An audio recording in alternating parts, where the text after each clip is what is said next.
Hello, and welcome to the Cancer Journey podcast. I'm Alicia. And I'm Sherry. So let's start with pest check-in, and I'm going to go first.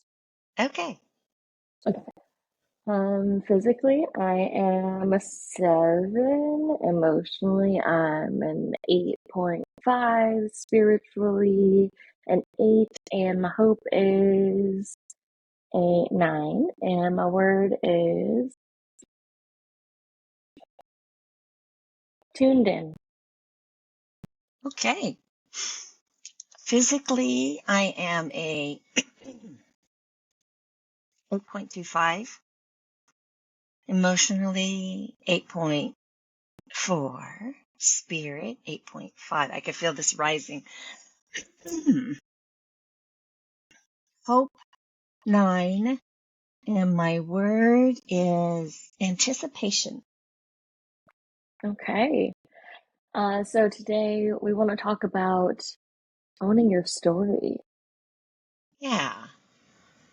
It's been coming up, and I really love the concept because when I'm working with individuals, especially when they're on a cancer journey, it's like, oh, that thing. I just want to, I want to be normal again. I want to move forward. There is this almost like running away from this experience that has happened in your life, in their lives. And, not that I want to shout it from the mountaintops, but it is something that happened, and it didn't just happen to them to run away from, but really it's more like, here's part of your life. And so there's something here. So let's pause for a moment. Yes, back to the pause. But I mean, things happen and they deserve our attention. Yeah, absolutely. I also think when we hear the word story, I mean, what comes up a lot for me with the population that we do talk to really often is that everyone really wants to tell their story. They all have a story to tell, and they just want to like get it out there, and they want to tell you every bit of it, and every bit of it both matters to them and has impacted them, but also they're trying to also like sweep it aside in a sense. So how does one own their story? What does that mean? What does that feel like? Well, when you were talking about people talking about their story, it felt very heady. It's like, Hmm. let me tell you a story about what happened versus, can I share this experience with you? Hmm. And instead of just words about the broad swipe of it, Hmm. I want to know like the details, but the details about, so what was it like for you? Yeah. What was the impact to you? What was even possibly the learning or the aha that you got from this experience? Because I don't think any experience is wasted. Yeah. Yeah. And I think that when someone's telling a story, if they're just telling you the facts of what happened, or like, I did this and they said this, you don't really know how they felt in that moment. Like they might tell you the dialogue or the back and forth, but you don't know that they were actually really stressed out by the whole conversation, or that they were enamored with the person that they were talking with. So, like, when we get the story and we get just the facts, we don't really know what the experience was, just as you're saying, or how it impacted them. And like, not that you need to cut to the chase and just say, so why are you telling me the story? But we want to be there with them. If we're hearing their story, we want to be along with them so we get an understanding of what their experience was and how they felt during it and why it really matters to them. Right. Because any story that's worth telling has a reason to be told. And Hmm. so for me, I'm going to bring us back to the cancer journey is I don't speak a lot about the different uh, experiences I've had with cancer, only in the context of when we're training or something like that. But I don't readily like, hey, let me tell you about my cancer experience or my Hmm. cancer journeys. And yet there is tremendous value for me personally in telling it, because it's almost like I'm getting it out of my body and I'm sharing it, but I'm such an external processor that it can sit in my body and I'm not really getting not the message, but the importance of this for me and maybe even for whom I'm talking to. And then when I do, then it's like, oh, when somebody really gets in their story and they start getting animated, so they get excited or they get really, I mean, like frustrated or angry, it's like you can you can see the impact of that story and what it's like for them. And I think that there is importance in that. It's like we were talking to your grandma the other day, and she was talking about grandpa, and she was getting really frustrated, and I wanted to not, well, actually, I wanted to know what was that Hmm. versus all the little, well, he was carrying wood and blah, blah, blah. It was like, what was this about for her? I think is Hmm. what I really wanted to know. Yeah. And what's the impact? Like, how is she feeling about it? And I understand the venting side too, right? Because sometimes we tell a Right, story just right. to vent. Um, but sometimes we tell the stories because we want to be heard and because we want our experience to matter. And sometimes there's people who are in avoidance completely of telling that story. And that's kind of going back to like when you were saying people are trying to move past their story, and especially with like a cancer experience, they're trying to avoid their story. And they're just like, yep, that happened. And okay, what's next? Like, let's go back to normal, as we talk about quite often. And there is no back to normal after that. There's no um, softening of what happened until it's nothing. It is a big event, and even small events, right? Like my grandma being frustrated, um, they still matter, and it's what we choose to do with them next, and how we process those emotions, and how we take the message forward. And um, we all have that choice. We all have that choice to do it for ourselves. And I think when we're venting about those certain things, that's a great opportunity. Or, if we're talking to a coach about those things that like got you fired up, um, we can use that experience to push us forward and process forward. Um, yeah. As I say this, I think about a quote that I just found about sitting with your emotions. Um, Mm, and it's sit with it, especially when you're fiery, right? So it says sit with it instead of drinking it away, smoking it away, sleeping it away, eating it away, or running from it. Sit with it. Healing happens by feeling. mm, And I think sometimes we can sit with it, we can own it. And I think that a lot of times that escapism um makes us want to like abandon what's actually coming up for us, with whatever way we choose to do that. But by processing it, I think sitting with it is more so processing it by yourself, but telling the story to someone else and owning and having responsibility for what role you played in that story too, especially when it's an interaction with someone else, is really how we start to heal. Like the quote says, like you heal by feeling it.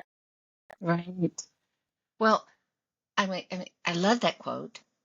I want to add to it because it's like, yes, you can do those things. And I look at them as numbing um, Hmm.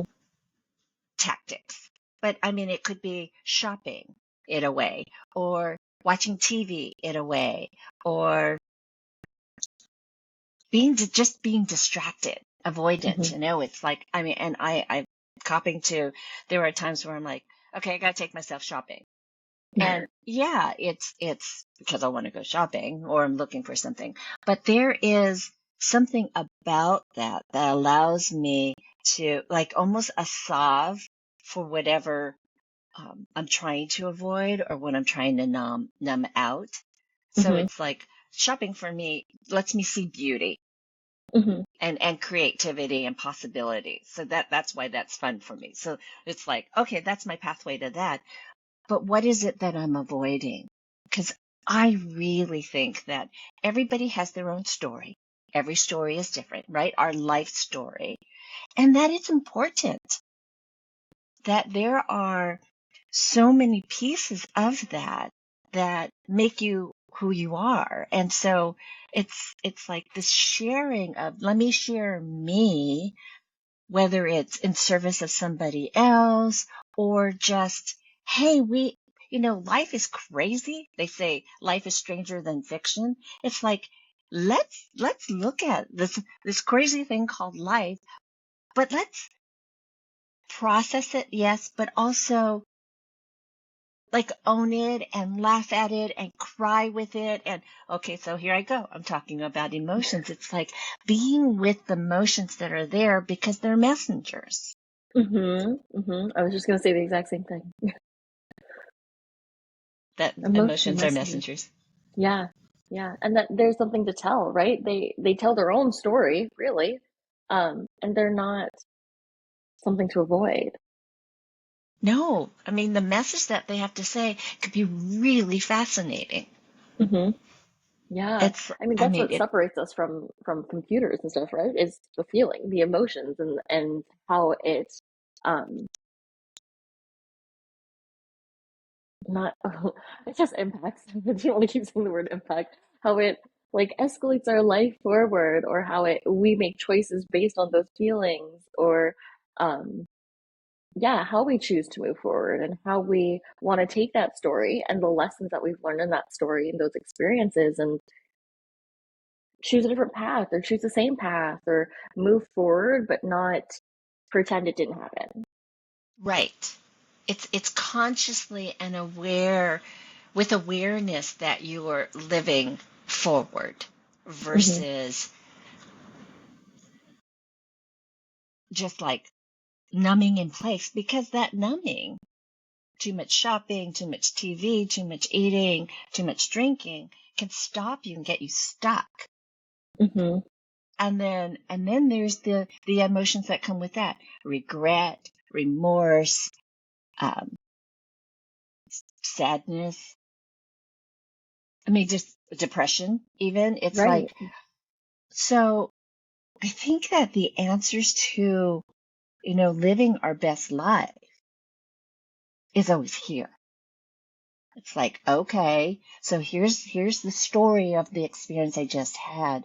There's emotions in there, so it's tapping me on the shoulder, whether it's like, wow, that was fantastic, and euphoria, which is lovely, or it's like, that was just the most horror. I'm going to extremes, right? And I'm polar opposites. That was the most horrible thing that I went to. There's something there. Like Hmm. if we unearth it and just pause instead of the running and the distraction and the avoiding, it's like, what's here for me here? Yeah. And that's not to villainize those tactics, right? Because innately shopping, sleeping, eating, drinking, they're not necessarily evil things.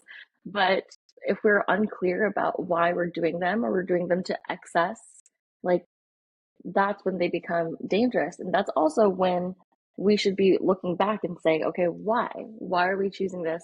What are we avoiding? Why are we going to excess? And that even brings you back into your story, because your story brought you to do those things, especially when you're trying to, you know, avoid the story and ignore it. So we have to like go back to the beginning and say, what's missing here that we're trying to avoid, or what is present here that we're trying to avoid, and how can we recognize that and shine a light on it, and maybe even a more neutral perspective, which can be really hard to do on our own. It can be really hard to look back at your own story, um, in really, really hard moments, especially, and um, focus on them, and just think about why they matter still, and why they're impacting you still, positively or negatively, really, um, and what you can learn from them. Right. I mean, and I know I'm not asking everyone to like pause every moment and process what's happening and get the learning from that. But in these really big, where it's challenging or, like really fantastic, I mean, the big moments, let's not glide over them. Let's just Yeah. take that extra beat to look at what about that? Because Hmm. there's a legacy in your story. So there are Yeah. things that you're going to leave behind, that you're going to create, and because of your story, you are who you are, and there's something here that you Yeah. have a mark. Nobody lives through this life and then disappears and doesn't have a mark. There is always a mark, and I really believe that, and I'm pretty adamant about that. I mean, even if they're like, well, I was just a hermit and I, um, lived in my cave, and I don't think anyone does that. But for those who think that they don't have impact, it's like you do have impact because you have an energy vibration. Now, Hmm. what is that energy vibration? Is it you lovingly in your little cave contributing to the world, or are you negatively contributing to the world? And that has an energy too. Coming back though to the big moments, it's like pausing enough to go, wow, what am I going to get from that? Cancer, particularly for me, I'm not saying that my lifestyle brought on my cancer, but I was in a more than full-time job. I had two little kids. I was running a household. I had my husband. I mean, that was a lot of heavy lifting. And I know Hmm. that when I was diagnosed, one of the questions was, are you tired? And I'm like, went to everything that I just said. I'm like, of course I'm tired. But that it's my lifestyle that I chose. Hmm. Cancer stopped that, was a big O. Nope, you're not living life the way that you thought you were. Stop. And then I got to look at, did that really work for me? Hmm. Because I mean, I've said this before, and I'm going to say it again. I thought I was supposed to live this American dream, have a career, buy a house, have a family. It was somebody else's design that I thought, oh, that's what I'm supposed to do. That's what a successful life looks like. But Hmm. instead, I have this different life. And I Yeah. love my life now. But it took a full stop to go, what is it that you really want, Sherry? Yeah. And that's also okay, so this is perfect because I was just going to ask you, like, we're talking very theoretically about um how to own your story and how it impacts your life. So I wanted you to tell a story, so that was good. That was perfect. And it's not that you, like, yes, you did all those things, you had all those things, and then you did get cancer, but it's not like, okay, that, and the lesson I'm taking from all that is that I need to drop all of that that just happened before, it's not that both the cancer didn't happen or the whole family, even though it wasn't necessarily your dream, and felt more like a cultural pressure to um, have a family, have a career, all that stuff, and do it all at the same time. Um, you didn't have to let everything go. You have to pick and choose what really mattered to you. Um, and so, like, I want to hear in your words, like, what lesson you feel like you learned, especially from the first bout, and how you chose to live differently. I was listening a lot to, the beliefs and the values that my parents gave me. Was like, oh, you have to, being Asian, it could easily have been lawyer, doctor, engineer. Hmm. And I did have to say that at one point I did say, hey, mom, maybe I'll go to law school. And she goes, sure, pay your own way, but if you want to do that. And I was like, that's not me. And so I mean, the pathway that I took was corporate. And so that was fine. And it fed me from a financial standpoint, but money isn't everything. And I know we lean so, even today, it's all about the economy and this consumerism and capitalism and all of that. But underneath that all, the stuff doesn't matter. And so I got to really look at, what do I want? And what I really wanted was to live a life that I was proud of, because I was selling software. And then one day I woke up after cancer and said, how important is software to other people's lives? I could stretch that all the way to, where we are now. But I mean, just in how purposeful was that to me? And it wasn't. And so that's why when I went back to work, I sat there and I stared at the phone going, I can't even do this job because it doesn't have any meaning. It doesn't have any purpose to me. So what was important to me? And I needed to know that. And I thought it was my family. It is still my family, but I thought that I was doing this work so that I can bring in the money so that my family could have things. That wasn't really what was important. What was Mm-hmm. important is me being me and Mm-hmm. showing up and imparting who I am to my family, but it ultimately to the world, because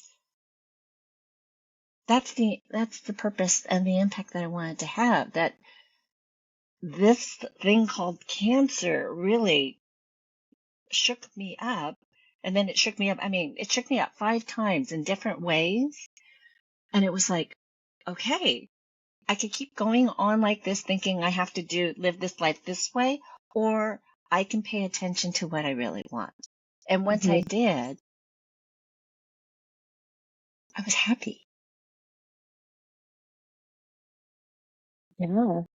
And I'm hearing also just that, like, I mean, that's a huge shift, that, like, the perspective of what working your career was became something more for you and about you rather than, a source of income. Yeah. And what was the impact it had on you now? I do like getting up every morning and knowing that I'm making a difference. I like that I know what's important to me so that I can make choices that are really true. I don't have to waste my time Hmm.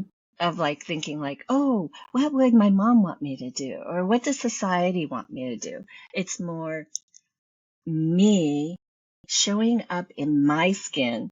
Okay. Self-proclaimed goofy, silly woman, but not in a caricature way, but more in I just get to be me Hmm. and Hmm. make silly sounds and play with my grandbaby and just not worry that I'm being judged. And that is this calm realness that I feel about me. And that lets me take each step forward in my life just comfortably, confidently, like really liking myself. Hmm. I had to perform a lot in corporate. Yeah. That wasn't me. I was like type A, but when all of that got let down, I'm really a type B person. And you were in sales, so you were like on and trying to sell people on you and on the software. And look, that's not to say that that route is not that's not to say that the route you took is one that everyone has to follow, right? Like some people may realize, I actually really, really love the community that I had in my workplace. And so I'm ready and excited to go back to that. Or, there are many different perspectives, but what works for you isn't necessarily going to work for everyone else. But what's important is that you found what works for you and what Right. matters to you, and gives you purpose and hope and community that you have your whole heart in. Yes. Yes. I am owning my story. I'm living my story. I don't know what the next chapter is, but I'm open to it. And I have to say, because I'm living my life story, and I really am owning it. It's like I don't feel lonely. I have myself always, but the people that join in and surround and part of this my life story make me feel so connected to life. Yeah. And I'm not performing. I just show up and I make mistakes and I have meltdowns and I do it, but I know who I am at my core, and that allows me to really embrace and own the story. Yeah, and honestly, that's what attracts more of the things that will accept who you are and do accept what matters to you.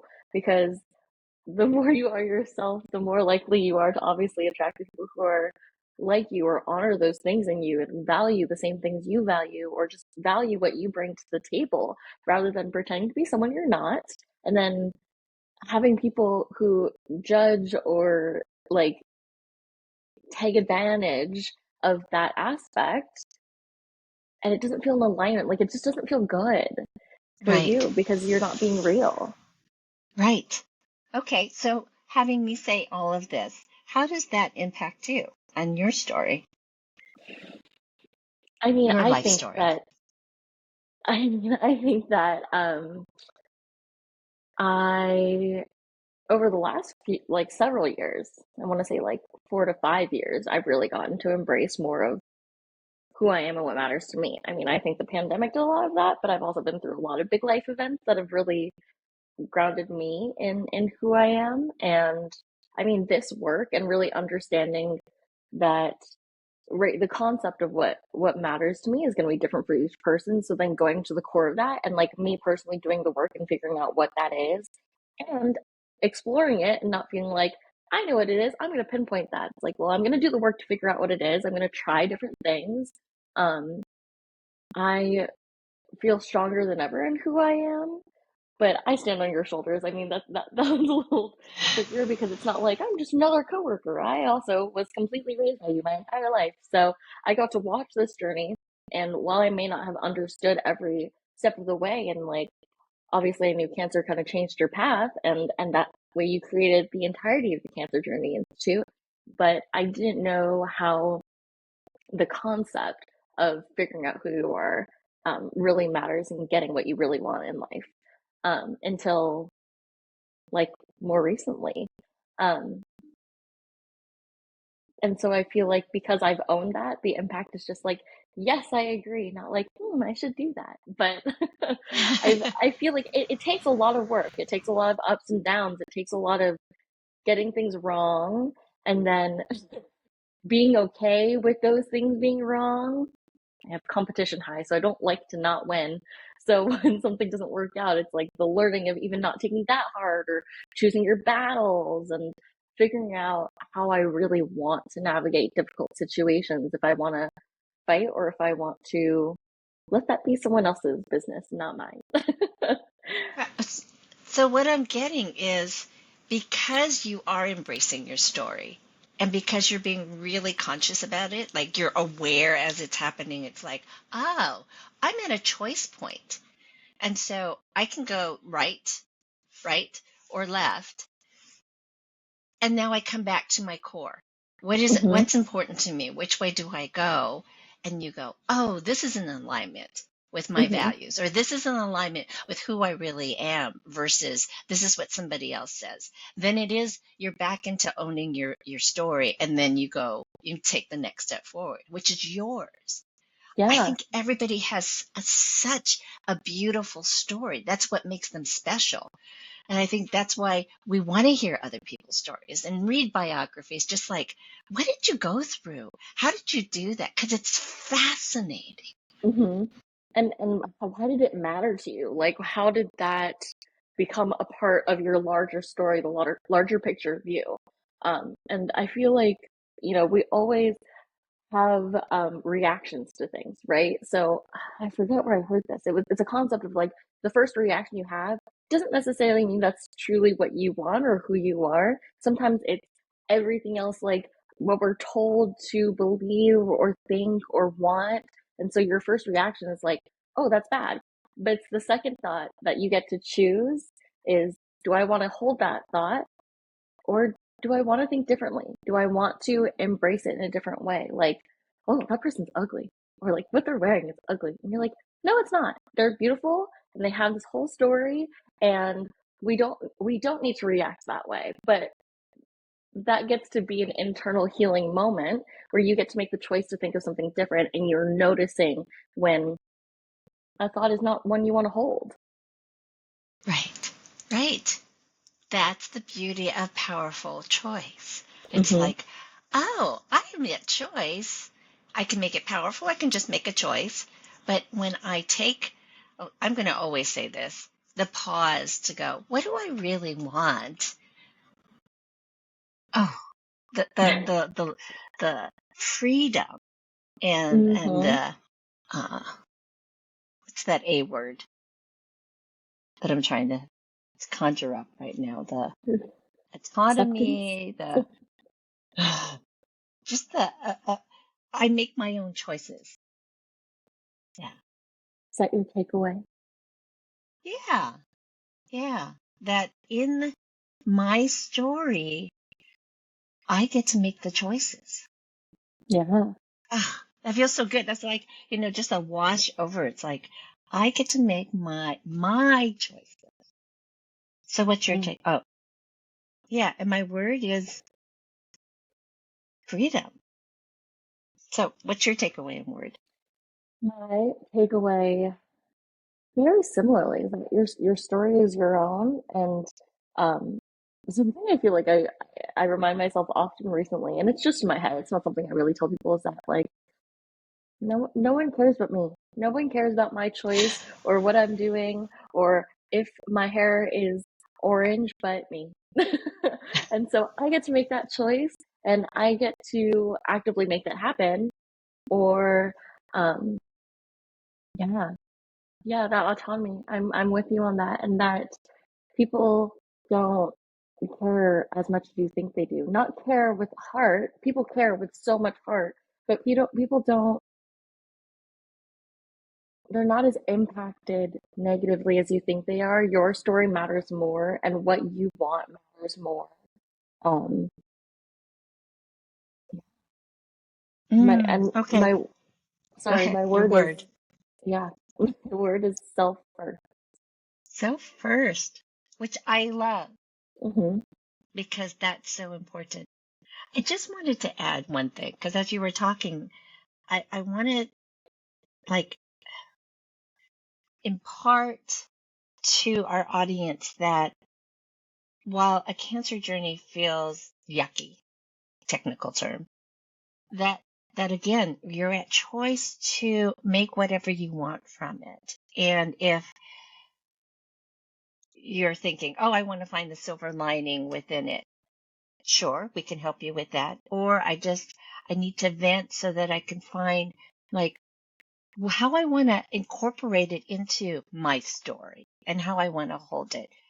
That's what we do as coaches. So wherever you are, we can help make sense of the cancer journey that happened in your life. Whether you were a survivor, a patient, a survivor, thriver, or a caregiver, because cancer has impacted all of you. That's it. Well, thanks for tuning in. We'll be back next week with a new episode. Have a great day.